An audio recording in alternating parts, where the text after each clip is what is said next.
Assalamualaikum warahmatullahi wabarakatuh. Selamat malam sahabat-sahabat semuanya. Pada kesempatan video kali ini saya ingin melanjutkan video yang kemarin tentang toharoh atau bersuci.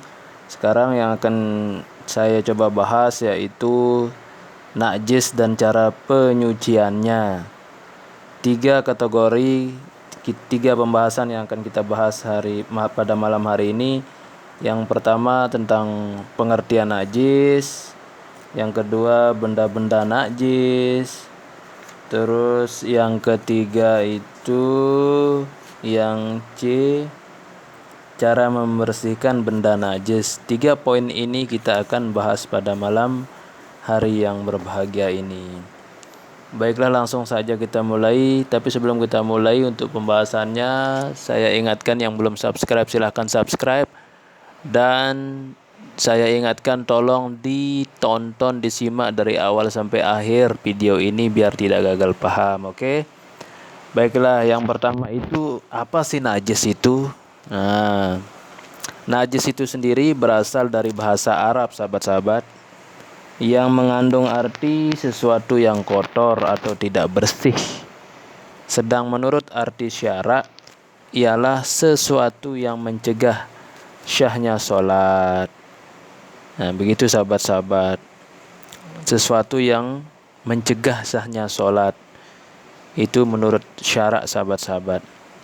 Dalam Al-Quran istilah najis disebut rijsun. Di dalam Al-Quran istilah najis itu disebut rijsun, yang berarti kotoran atau keji.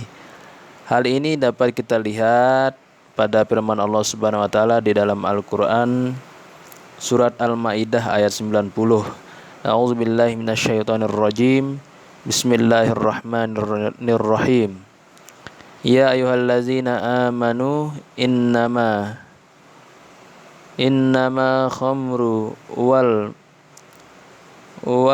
maisiru wal ansabu wal azlamu rijsun min amali syaitani fajtanibu la'allakum tuflihun. Artinya, hai orang-orang yang beriman, sesungguhnya meminum khamar, berjudi, berkorban untuk berhala, mengundi nasib dengan anak panah adalah perbuatan keji, termasuk perbuatan syaitan. Maka jauhilah perbuatan-perbuatan itu agar kamu mendapat keberuntungan. Al-Quran surat Al-Maidah ayat 90. Jadi perkataan rijsun ini dalam ayat tersebut ditafsirkan kebanyakan para ulama sebagai najis dalam arti kotoran yang wajib dibersihkan. Itulah pengertian daripada najis. Nah, najis ini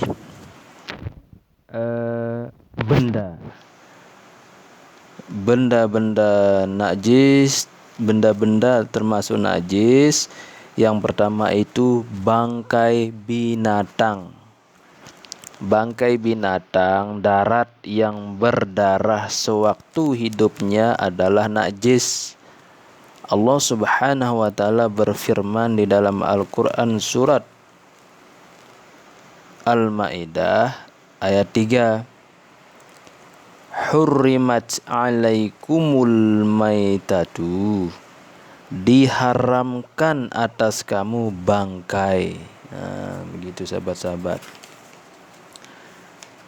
Terus yang dimaksud dengan bangkai adalah binatang yang mati tidak karena disembelih atau disembelih tetapi tidak menurut aturan Islam. Demikianlah juga daging yang dipotong dari binatang yang masih hidup, seperti memotong daging pahanya, dianggap sebagai bangkai. Sabda Nabi SAW, daging yang dipotong dari binatang yang masih hidup ia termasuk bangkai. Hadis riwayat Abu Daud dan Tirmizi dari Abu Wahid Al-Laitsi. Nah, begitu sahabat-sahabat. Akan tetapi ada juga bangkai yang tidak dianggap najis, yaitu yang pertama bangkai belalang dan ikan. Nah, yang kedua bangkai binatang yang tidak ada darah mengalir selama hidupnya. Contoh semut, tawon, cecak, dan sebagainya. Yang ketiga tanduk bulu kulit binatang seperti tanduk kerbau, belalai gajah, bulu domba dan kulitnya. Itu sahabat-sahabat. Itu yang tadi bangkai binatang yang pertama. Sekarang yang kedua itu darah. Semua macam darah termasuk najis. Sebagaimana firman Allah Subhanahu wa taala di dalam Al-Qur'an surat Al-Maidah ayat 3, "Hurrimat 'alaikumul maitatu wad-damu walahmul khinzir." Diharamkan atas kamu bangkai, darah dan daging babi. Akan tetapi apabila darah itu sedikit dapat dimaafkan, seperti darah kutu busuk atau darah bisul, baik yang melekat pada badan atau pada pakaian kita. Begitu sahabat-sahabat. Kalau sedikit itu dimaafkan. Itu sahabat-sahabat, ini yang darah ya. Ini yang kedua darah tadi. Yang ketiga nanah. Segala macam nanah termasuk najis, baik yang kental maupun yang cair, karena nanah itu darah yang sudah membusuk. Begitu sahabat-sahabat ya. Yang keempat muntah. Muntah sahabat-sahabat. Muntah termasuk najis karena apabila sedikit maka dapat dimaafkan. Begitu. Yang kelima, segala sesuatu yang keluar dari alat buang air kecil dan air besar, kubul dan dubur, itu termasuk najis. Ini ialah kencing, tahi, mazi, air putih yang keluar karena syahwat, dan wadi, air putih yang keluar setelah buang air kecil. Nah, ini sahabat-sahabat perlu kita pahami, ada perbedaan di sini antara mazi, wadi, antara mazi terus wadi. Nah, ini kita harus pahami. Kalau mazi, air putih yang keluar karena syahwat, itu mazi. Kalau wadi, air putih yang keluar setelah buang air kecil, biasanya karena penyakit. Begitu saja yang harus kita pahami. Adapun mani tidak termasuk najis. Kalau air mani itu atau sperma tidak termasuk najis sahabat-sahabat. Tetapi disunahkan membersihkannya. Orang yang keluar mazi atau wadinya tidak wajib mandi, tetapi wajib membersihkannya. Itu. Yang keenam itu arak. Semua minuman keras yang memabukkan adalah najis. Berdasarkan firman Allah Subhanahu wa taala di dalam Al-Qur'an surat Al-Maidah ayat 90, "Innama khamru wal maisiru wal ansabu wal azlamu rijsun min amali syaiton. Sesungguhnya meminum arak, berjudi, berkorban untuk berhala atau mengundi nasib dengan panah adalah perbuatan keji yang termasuk perbuatan syaitan. Al-Quran Surat Al-Ma'idah ayat 90. Yang ketujuh, babi dan anjing. Mengenai haramnya babi dapat kita lihat dalam Surat Al-Ma'idah ayat 3 yang telah disebutkan di atas. Oleh sebab itu, babi adalah najis. Adapun anjing dianggap najis berdasarkan sabda Rasulullah sallallahu alaihi wasallam, yang artinya, cara mencuci bejanamu apabila dijilat anjing, hendaklah dibasuh 7 kali. Air pertama hendaklah dicampur dengan tanah. Hadis riwayat Muslim dari Abu Hurairah. Nah, begitu sahabat-sahabat cara membersihkannya. Dari hadis di atas dapat dipahami bahwa anjing dianggap najis karena bekas jilatannya harus dibasuh.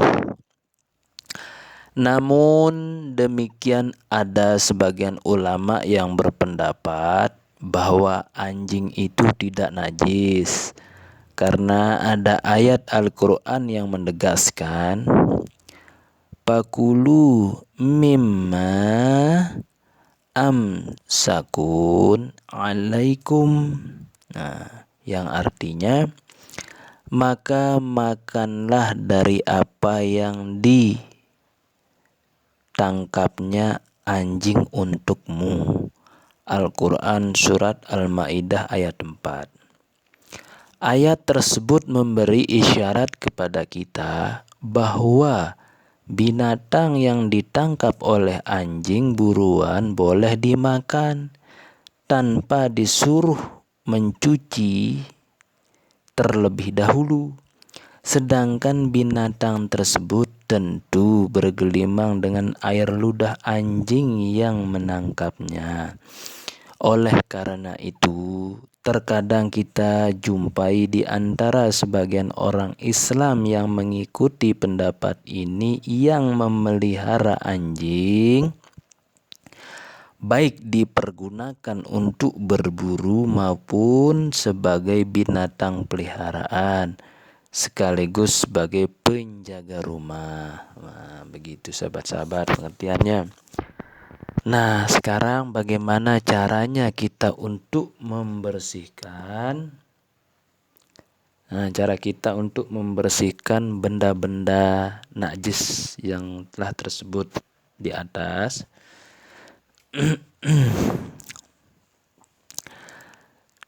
Cara membersihkan atau menyucikan benda yang kena najis dapat dibedakan sesuai dengan jenis najis benda yang dikenainya. Nah, jadinya berbeda-beda cara kita mensucikan atau membersihkan najis itu.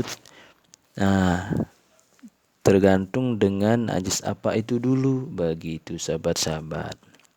Yang pertama, apabila najis itu dapat kita lihat seperti kotoran, darah, dan sebagainya, baik mengenai badan, pakaian, dan tempat kita, maka cara membersihkannya ialah kita menggosok najis itu, kemudian menyiramnya dengan air sekali atau berapa kali. Seorang wanita datang kepada Nabi Muhammad SAW berkata, lalu Nabi berkata,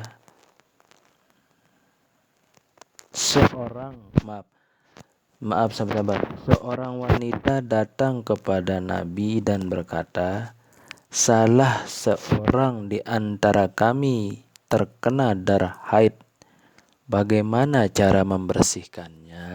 Nah, lalu Rasulullah Shallallahu Alaihi Wasallam bersabda, yang artinya caranya dia menarik dan menggosokkannya dengan air, kemudian membasuhnya dengan air, kemudian dia boleh sholat dengan air itu. Hadis riwayat Bukhari Muslim. Yang kedua, apabila najis itu tidak dapat kita lihat, seperti air kencing yang telah kering, maka cara untuk membersihkannya ialah kita menyiram najis itu sekali atau berapa kali. Apabila mengenai badan atau pakaian, sedang kita tidak mengetahui secara pasti, apakah mengenai badan atau pakaian, maka caranya dengan mandi dan membasuh pakaian yang terkena najis itu. Itu caranya sahabat-sahabat. Yang ketiga, apabila barang yang terkena najis itu barang cair, selain air, bila dalam keadaan kental, maka kita membuang sebagian yang kena najis itu. Apabila keadaannya cair, maka kita tidak dapat menggunakannya secara keseluruhan. Rasulullah Shallallahu Alaihi Wasallam bersabda, yang artinya apabila tikus jatuh ke dalam minyak samin, apabila kental, maka buanglah tikus itu dan minyak di sekelilingnya. Dan apabila minyak itu cair, maka jangan engkau mendekatinya. Hadis riwayat Ahmad dan Abu Dawud dari Abu Hurairah.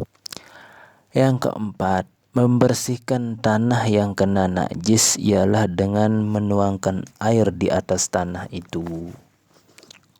Itu sahabat-sahabat, pelan-pelan disimak sahabat-sahabat, biar kita paham. Rasulullah Shallallahu Alaihi Wasallam dalam hadisnya beliau dijelaskan, seseorang Arabi berdiri dan kencing di masjid, maka orang banyak berdiri untuk mengambil tindakan kepadanya.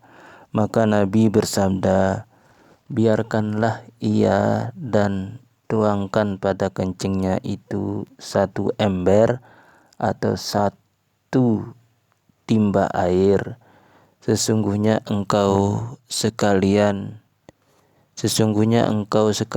diutus untuk mempermudah, bukan diutus untuk mempersyukar. Hadis riwayat Jamat ahli hadis kecuali Muslim dan Abu Hurairah. Yang kelima, apabila benda yang terkena najis itu berupa benda yang keras dan mengkilap, seperti cermin dan atau pedang dan sebagainya, maka cara membersihkannya cukup dengan menggosokkan benda tersebut. Hal ini pernah dilakukan oleh para sahabat Nabi. Mereka menggosok pedang yang berdarah itu, kemudian mereka sholat dengan membawa pedang itu. Begitu sahabat-sahabat. Yang keenam, apabila benda yang kena najis itu berupa sandal atau sepatu, maka cara menghilangkannya cukup dengan menggosokkannya pada tanah pasir sehingga najis yang menempel itu menjadi hilang. Rasulullah Shallallahu Alaihi Wasallam bersabda, iza wati'a ahadukum bini lihil adza fa innat tura abalahu tahuru, yang artinya apabila salah seorang di antaramu dengan sandalnya menginjak kotoran, maka sesungguhnya tanah yang berdebu dapat mencucikannya. Hadis riwayat Abu Daud dari Abu Hurairah. Yang ketujuh, apabila anjing menjilat bejana tempat makan dan minum kita, maka cara membersihkannya ialah kita membasuh bejana itu sampai 7 kali. Satu di antaranya mempergunakan tanah, sebagaimana disebutkan dalam hadis terdahulu. Dari uraian di atas dapat kita simpulkan bahwa cara membersihkan najis yang kena badan, pakaian, dan tempat kita hendaknya disesuaikan dengan jenis najisnya. Dan selain cara membersihkan benda terkena najis, perlu juga kita ketahui cara membersihkan atau mensucikan benda najis, baik berupa benda padat maupun benda cair. Di antara benda najis yang dapat berubah menjadi suci adalah sebagai berikut. Yang pertama, kulit bangkai. Kulit bangkai dapat kita manfaatkan setelah terlebih dahulu kita mensucikannya dengan cara menyamaknya. Menyamak berarti memisahkan lendir dari kulitnya. Setelah lendir itu habis, sebaiknya kita membersihkannya lagi dengan air. Rasulullah SAW bersabda, "Iza dubighal ihabu faqad tahura." Yang artinya apabila kulit bangkai itu disamak, maka kulit itu telah suci. Hadis riwayat Bukhari dan Muslim dari Ibnu Abbas. Nah, begitu sahabat-sahabatku semuanya. Lanjut. Cairan yang memabukkan. Minuman yang memabukkan seperti arak, khamar, apabila kita biarkan dalam jangka waktu yang lama, akan menjadi cuka dan tidak memabukkan lagi.